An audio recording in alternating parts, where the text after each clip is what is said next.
Olá, olá, olá! Sejam bem-vindos ao segundo vídeo do nosso especial sobre a Marvel. O filme que a gente vai falar agora é o primeiro da série, é o chamado Homem de Ferro, com Robert Downey Jr., dirigido por Jon Favreau. Foi lançado em 2008. Em 2008, poucas pessoas sabiam muito sobre o Homem de Ferro, poucas pessoas sabiam muito sobre Thor, poucas pessoas sabiam muito sobre Capitão América, poucas pessoas sabiam muito sobre Vingadores, poucas pessoas sabiam muito sobre Doutor Estranho, Homem-Formiga, Pantera Negra, e assim, hoje em dia são os filmes mais rentáveis da história, né? O Pantera Negra pelo menos é o terceiro mais rentável até a gravação desse vídeo. É muito interessante essa aposta inicial que é o Homem de Ferro. Eles pegaram desses personagens menos famosos um dos mais conhecidos, que era o Homem de Ferro. O Homem de Ferro é a história de um vendedor de armas, rico e brilhante. Ele é brilhante para construir armas de destruição em massa, e ele descobre, quando é sequestrado, que as armas dele estão sendo usadas para financiar guerras, não é só para ajudar pessoas a parar com as guerras. Ele entende a responsabilidade que ele tem sobre as guerras, ele aceita que ele tem esses problemas, então ele resolve voltar e lidar com essa responsabilidade. No filme, especificamente, de duas formas. Um, ele afirma que vai fechar a parte de venda de armas da companhia dele. Effective immediately, I am shutting down the Weapons Manufacturing Division of Stark International. Então ele começa a trabalhar nessa armadura que é baseada nesse reator que ele consegue, é um reator, tipo um reator nuclear desse tamanho. O filme explica mais ou menos como um acelerador de partículas que é autossustentável, e ele carrega no peito esse negócio porque tá impedindo o coração dele de parar, e ele tá ao mesmo tempo usando essa armadura para destruir as armas dele que estão com pessoas fora de lugar. E isso me surpreendeu muito porque é um filme muito mais político do que eu estava esperando, porque é um filme que fala muito sobre as políticas belicistas dos Estados Unidos. Afinal de contas, o Tony Stark, ele é um dos representantes armamentícios do país, e ele resolve invadir um outro país porque ele se sente na responsabilidade pelas pessoas que estão morrendo lá, que nem certos países fazem, e pedir que a guerra continue, o uso das armas dele. E ele entra na frente do exército, o exército fala: quem é você para entrar na minha guerra?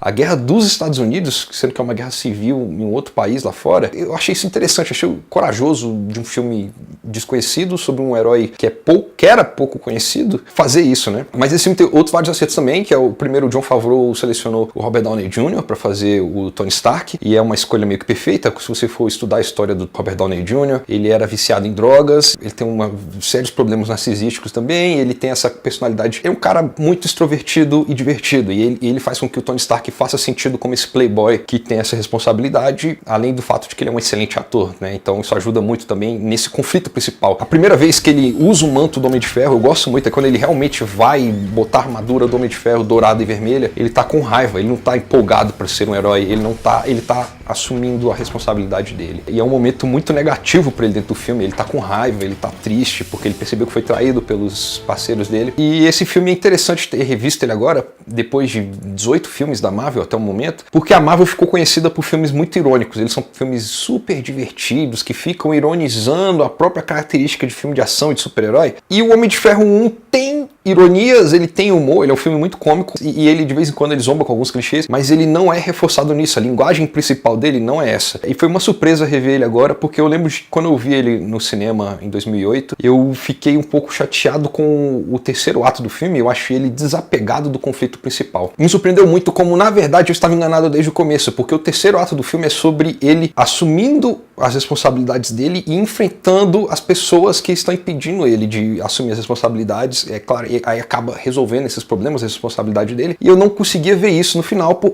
na época, porque na época eu só via como, inventaram um vilão qualquer pra ele enfrentar no final do filme. E foi bom também rever, porque eu tinha esquecido completamente do Jeff Bridges nesse filme. E as pessoas vinham falando de como os vilões da Marvel são fracos e tudo mais, mas o Jeff Bridges é um ator tão bom que ele sustenta esse vilão, que é um cara que só quer ficar rico, pelo visto, né? Ele quer ter uma empresa rica, e é isso aí.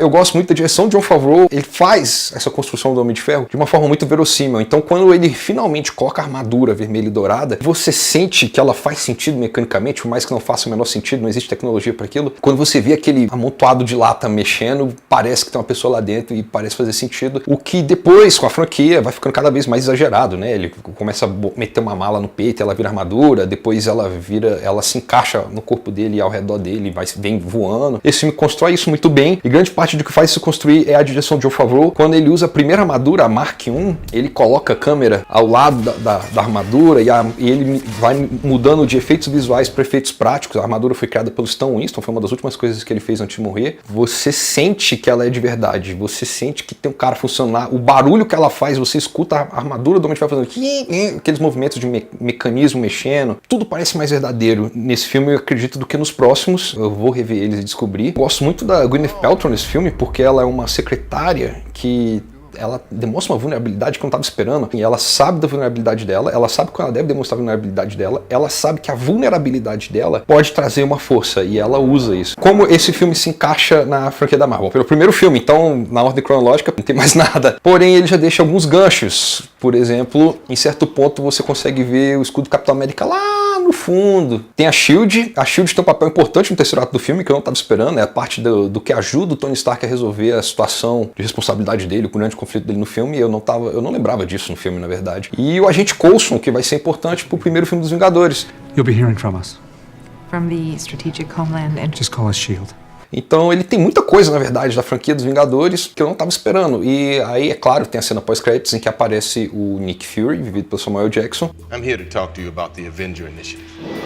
Para finalizar, o Stan Lee aparece como o Hugh Hefner, o cara que criou a Playboy. Tem uma ironia a mais, uma ironia cruel agora. Não sei se é ironia ou se é coincidência, mas foi revelado que Stan Lee teve alguns casos de abuso, o Hugh Hefner abusou de algumas mulheres, e ele aparece cercado por duas modelos, entre aspas, coelhinhas da Playboy. E é isso aí, gente. Esse é o Homem de Ferro 1. Me surpreendeu muito. Eu devo dizer que agora, revendo, depois de tantos anos, é um dos melhores filmes da Marvel. Fácil, é muito bom mesmo. Vou dizer assim, ó, botar uma nova categoria. Pra mim, por enquanto, ele é o melhor da Marvel. Tá ali em cima, porque ele é o único que eu vi agora nessa revisão. Vamos ver como é que vai ser daqui a 2 semanas com o Incrível Hulk do Edward Norton. Até mais!